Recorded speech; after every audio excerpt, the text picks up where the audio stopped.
नमस्कार, मैं हूं पवन त्यागी। हमास के आतंकवादियों ने इजराइल पर 5000 मिसाइल दागकर अचानक से हमला कर दिया और इस हमले में इजराइल के आम नागरिक मारे गए। वहीं आपको बता दें, विभत्स खबरें, विभत्स चित्र और वीडियो जो इजराइल से आई हैं वो रूह को कँपाने वाली हैं।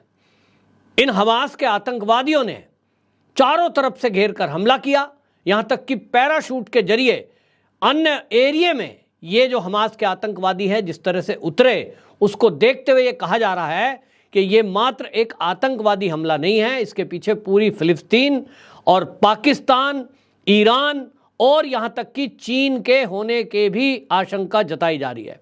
ऐसा इसलिए कहा जा रहा है कि आप समझिए कि किसी भी आतंकवादी संगठन के अंदर आज तक इतनी हिम्मत नहीं है कि वो इस तरह से सटीक मिसाइलें चला सके। इसके लिए बाकायदा टेक्निकल नॉलेज होना बहुत ज़रूरी है मिसाइल को दागने के लिए। इसी तरह से पैराशूट जंपिंग, ग्लाइडर और जिस तरह से जल मार्ग से इजराइल पर हमला किया गया है, इसके लिए पूरी योजना बनाई गई होगी पहले और उसको ट्रेनिंग भी दी गई होगी जिस तरह से हमला किया गया है। तो ट्रेनिंग दी गई है, कहाँ ट्रेनिंग दी गई, पैसा कहाँ से आया, इतनी मिसाइलें कहाँ से आई, इस सब चीज़ों पर जो रक्षा विशेषज्ञ एनालिसिस कर रहे हैं उसके आधार पर यह कहा जा रहा है कि हो सकता है कि इसके पीछे भी चीन हो। यह क्यों हो सकता है इसके बारे में भी मैं आपको बताऊंगा, लेकिन इतना जरूर है कि जो ये हमला हुआ इसके बारे में अब इजराइल ने सीधा सीधा कह दिया है कि ये इजराइल पर हमला है और हम एक युद्ध की घोषणा करते हैं और अब फिलिस्तीन को पूरी तरह मिट्टी में मिलाकर ही दम लेंगे। ये पूरी सेना इजराइल की तैयारी में जुट गई है और अब इसका मुकाबला किया जाएगा और इसका परिणाम क्या होगा ये अब पूरी दुनिया आशंकित है ये देखने के लिए कि होगा क्या। लेकिन जो रक्षा के विशेषज्ञ हैं उनका कहना यह है कि यदि इजराइल इस समय हल्का पड़ गया और इस को मिट्टी में नहीं मिलाया गया पूरी तरह, तो इजराइल की समस्या खत्म नहीं होगी।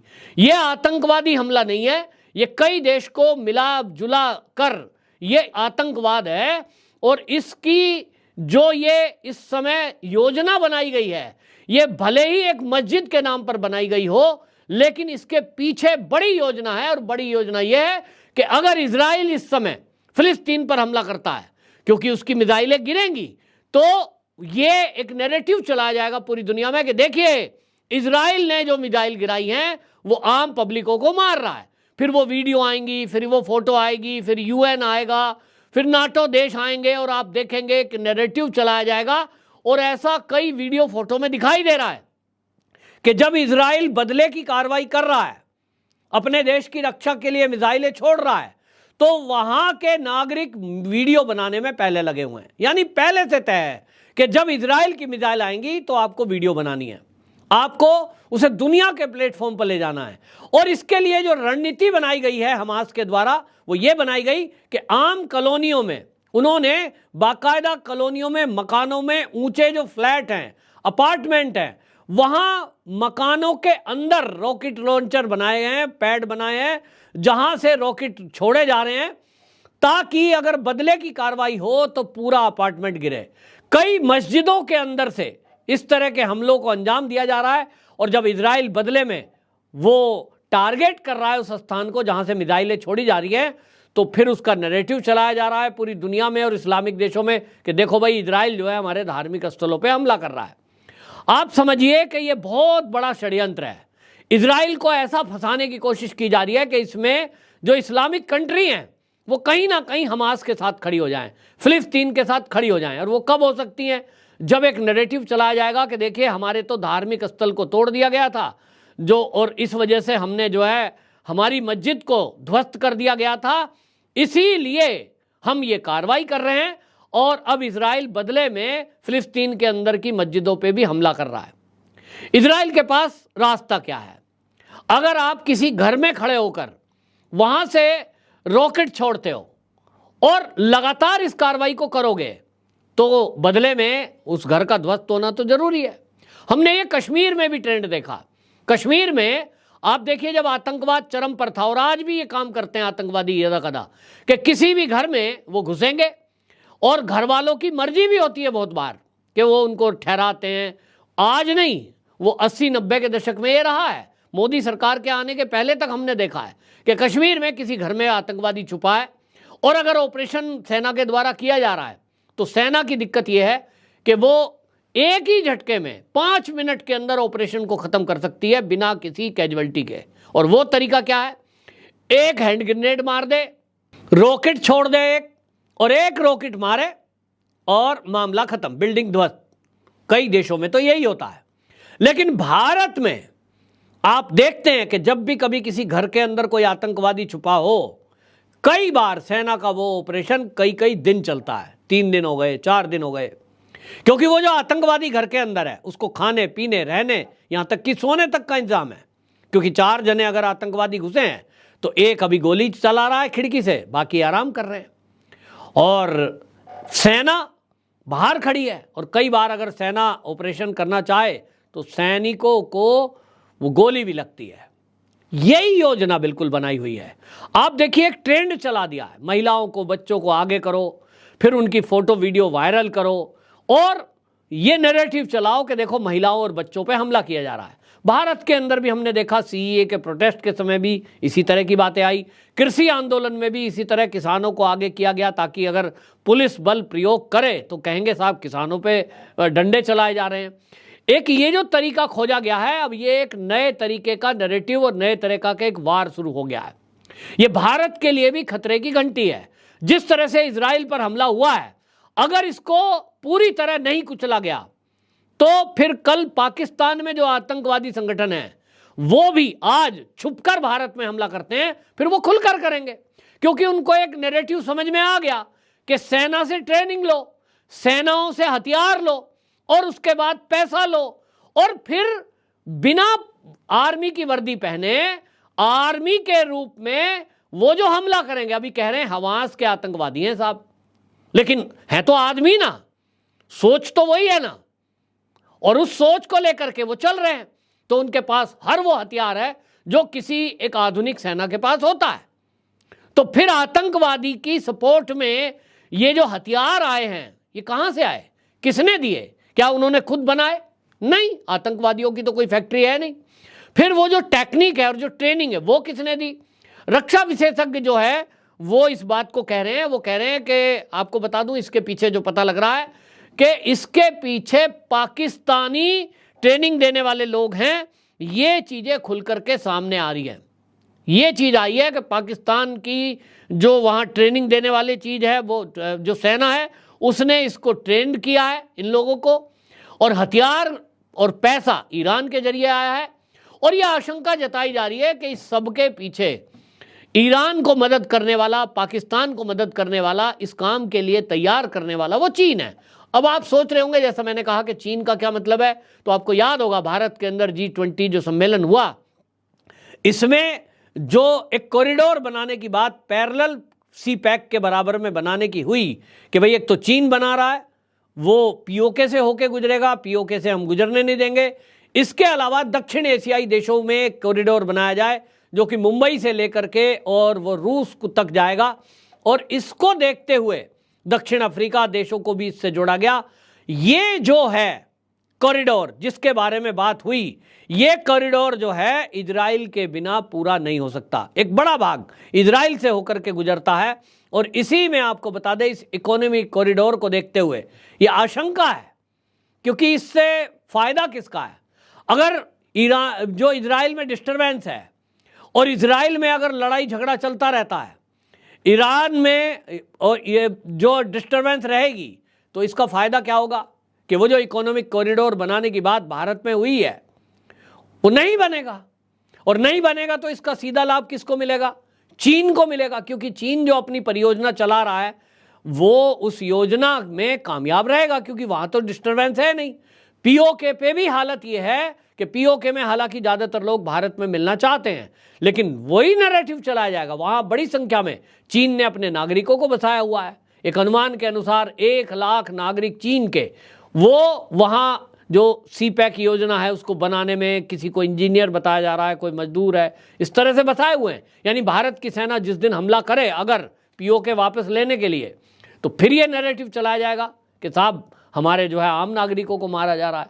मतलब बच्चों, महिलाओं और धार्मिक स्थलों को आगे करके दुनिया के देशों को भड़काना, दुनिया के देशों से मदद लेना, ये एक एजेंडा चल रहा है। और इसी में आपको बता दें ये चल रहा है। हालांकि अब जो इजराइल ने कदम उठाया है, इजराइल का एक इतिहास रहा है, सबको याद है 1967 का 6 डे वॉर, नक्शा बदल के रख दिया था। सीरिया, मिस्र, जॉर्डन इकट्ठा इजराइल ने उन तीनों देशों से मुकाबला किया था और तब ये इजराइल बना। अब आपको बता दें कि वो इजराइल जो 6 डे वॉर का इतिहास रखता है, वो इस हमास के आतंकवादियों से हार जाएगा? निश्चित रूप से नहीं। लेकिन ये जो हमास के हमलावर हैं, ये जो आतंकवादी हैं, इनका केवल एक मकसद है कि इजराइल को डिस्टर्ब कर देना। डिस्टर्ब करने के लिए जो इस्लामिक देश हैं उनको भी एक्टिव कर देना और उनको भी इस इजराइल के विरुद्ध कर देना। और उसी के लिए उन्होंने रॉकेट लॉन्च पैड जो बनाए हैं वो सब के सब मस्जिदों के अंदर बनाए हैं, फिलिस्तीन के अंदर, ये खबर जो आ रही है। अब इसके बदले में अगर इजराइल हमला कर रहा है तो हर मस्जिद ध्वस्त हो रही है। और यही नैरेटिव चलाने के लिए, इस्लामिक कंट्रियों को खड़ा करने के लिए उसकी एक चाल है। ये एक ट्रैप में फंसाया जा रहा है इजराइल को, ताकि दुनिया में इजराइल को ये कहा जाए कि देखिए ये जो है आतंकवादियों का हमला था, लेकिन इजराइल ने हमारी मस्जिदों पे हमला किया, हमारे धार्मिक स्थलों पे हमला किया, जिसमें आम नागरिकों को इजराइल ने मारा। और इसलिए इजराइल को ही दोषी बताकर, आतंकवादी बताकर उस पर दुनिया भर में बैन करने की बात और उससे संबंध विच्छेद करने की बात अब पूरी दुनिया में ये चलाने वाले हैं। और इसी नैरेटिव को चलाने के लिए कहा जा रहा है कि इसके पीछे कहीं ना कहीं चाइना का हाथ नजर आ रहा है। अमेरिका भी जिस तरह से स्टैंड करता है, ये जो हथियार हैं, जो मिसाइल चलाई गई हैं, इसकी भी खबर ये आ रही है कि लगभग इसमें अभी पिछले ही दिनों अमेरिका ने खरबों डॉलर ईरान को दिए हैं। अब वो ईरान को दिए हों चाहे विकास के नाम पर, और वो उससे 500 करोड़ रुपए की मान लीजिए मिसाइल खरीद ले, ये कौन चेक करेगा? इसी तरह से अमेरिका की तरफ से फंड हुआ है कई बार पाकिस्तान को, और कहते हैं साहब आतंकवादियों से लड़ने के लिए ये विकास हमने पैसा दिया है। लेकिन पाकिस्तान उस फंड का क्या इस्तेमाल करता रहा है, भारत से बेहतर कोई नहीं जानता। और इसीलिए मोदी जी ने खुलकर इजराइल का साथ दिया है। और इसमें अब ये भी देखना होगा, आतंकवाद के नाम पर जो अभी तक लंबे लंबे भाषण देते हैं वो क्या इजराइल के साथ खड़े होंगे? इसके अलावा आपको बता दूं कुछ ऐसी भी चीजें देखी गई हैं कि भारत में बहुत सारे लोग वो अब इजराइल के विरुद्ध बयानबाजी कर रहे हैं, मीडिया, सोशल मीडिया पर प्रचार कर रहे हैं, लोगों को भड़का रहे हैं, वहीं खुल करके फिलिस्तीन के आतंकवादियों के साथ खड़े हैं। यहां तक कि कांग्रेस ने अभी तक भी, कांग्रेस, आम आदमी party, communist, TMC, Samajwadi party, इनमें से किसी ने भी अभी तक इस आतंकवादी हमले में जो हमास है उसके बारे में एक शब्द भी नहीं लिखा है। क्यों? आतंकवादियों से वो अपनी वोट खिसकती देख रहे हैं। ये कितना भयंकर है कि एक आतंकवादी घटना का वो विरोध तक नहीं कर रहे हैं। उनको लगता है कि एक विशेष धर्म के लोग हमसे नाराज हो जाएंगे। तुष्टीकरण की जो ये मिसाल है, इससे खराब मिसाल और कुछ हो नहीं सकती कि भारत के ये राजनीतिक दल सोचिए कि अपना वोट बैंक संभालने के लिए इस तरह से आतंकवादियों का भी मौन समर्थन कर रहे हैं। भारत के अंदर ऐसे कई सोशल मीडिया अकाउंट फर्जी तौर पे खोले गए हैं और असली में भी कुछ लोग हैं। इसमें एक सरजिल उस्मानी है जो एएमयू में पढ़ता है और उसको खुल करके वो कह रहा है कि भारत हिंदू इजराइल के समर्थन में खड़े हैं, इसलिए वह मुस्लिम होने के नाते फिलिस्तीन का समर्थन करेगा, भले ही हमास जैसे आतंकी संगठन महिलाओं को नंगा क्यों ना घुमाए। अब ये सोच देखिए, स्वरा भास्कर, ऐसे लोग ये हमास के साथ खड़े हैं। सोचो कल को अगर क्या होगा, पाकिस्तान की तरफ से इसी तरह आतंकवादियों ने हमला किया राजस्थान बॉर्डर से, पंजाब बॉर्डर से, अगर वो किसी दिन घुसे तो आप कल्पना करिए, ठीक इसी तरह की योजना कई बार ये बनी है। ये तो भारत की सेना है, भारत का इंटेलिजेंस है जो इस तरह के हमलों को नेस्तनाबूद करने के लिए हमारी सेना 24 घंटे तैनात रहती है। लेकिन हमारे देश के लिए भी एक खतरे की घंटी है कि ये जो पाकिस्तान की सेना है जो हमास को ट्रेनिंग दे सकती है, तो सोचिए भारत के विरुद्ध जो आतंकवाद की लड़ाई छेड़ी हुई है, यानी जो पाकिस्तान के आतंकवादी हैं उनको भी इसी तरह की कोई ट्रेनिंग देकर अगर किसी दिन इकट्ठा कश्मीर, पंजाब और राजस्थान इन 3 बॉर्डर से एक साथ हमला कर दिया जाए इसी तरह का, तो भारत में क्या उम्मीद करते हैं आप? क्या भारत का विपक्ष सरकार के साथ इस तरह खड़ा होगा जैसा इजराइल के विपक्षी नेता खड़े हो गए हैं, बंदूक हाथ में संभाल लिया है? क्या आपको लगता है कि भारत के जो मुस्लिम हैं जो आज इजराइल का विरोध कर रहे हैं और फिलिस्तीन के साथ, हमास के साथ खड़े हैं, अगर पाकिस्तान ने चीन की मदद से इस भारत के अंदर आतंकवादी हमला किया किसी भी धार्मिक स्थल के नाम पर, तो क्या भारत के जो मुस्लिम हैं वो पाकिस्तान के विरुद्ध हथियार उठाकर सेना का साथ देंगे? इसकी गहन चिंतन मनन करने की आवश्यकता है और यही एक चिंता का विषय है। और इसीलिए मोदी जी हमेशा कहते रहे और हम सबको भी समझने की आवश्यकता है कि आतंकवाद कोई भी हो वो खतरनाक है। आतंकवादी कभी भी बुरा या अच्छा नहीं होता, आतंकवादी केवल आतंकवादी होता है। यह आतंक की सोच ये बहुत खतरनाक सोच है, विध्वंसक है, विभत्स है। जिस तरह से महिलाओं को खींचते नग्न करके परेड कराती हुई फोटो आ रही है, ये कोई नया नहीं है, इतिहास भरा पड़ा है। ये इसी तरह से सेक्स स्लेव बनाते हैं महिलाओं को और ये बहुत भयंकर है। इसीलिए हमारे देश में जो जौहर होता था उसकी आज कोई कल्पना नहीं कर सकता कि महिलाएं अपने आप आग में क्यों कूद जाया करती थी। उसका जवाब शायद आज इन इजराइल से और फिलिस्तीन से आती हुई वीडियो से समझ में आ जाए देश वालों को कि किस तरह की दुर्गति करते हैं कि डेड बॉडी के साथ भी महिलाओं की ये गलत काम करने से बाज नहीं आते। इतना विभत्स चेहरा अगर किसी एक समाज का हो तो उससे बचने के लिए महिला क्या करेगी, ये सोचने को मजबूर कर रहे हैं। वहीं भारत के लिए भी ये खतरे की घंटी है और दुनिया के लिए भी ये एक खतरे की घंटी है। ये एक नए तरह का प्रयोग किया जा रहा है जिसको एक साथ मिलकर के निपटने की आवश्यकता है। आपकी क्या राय है कमेंट बॉक्स में जरूर बताएं। वंदे मातरम।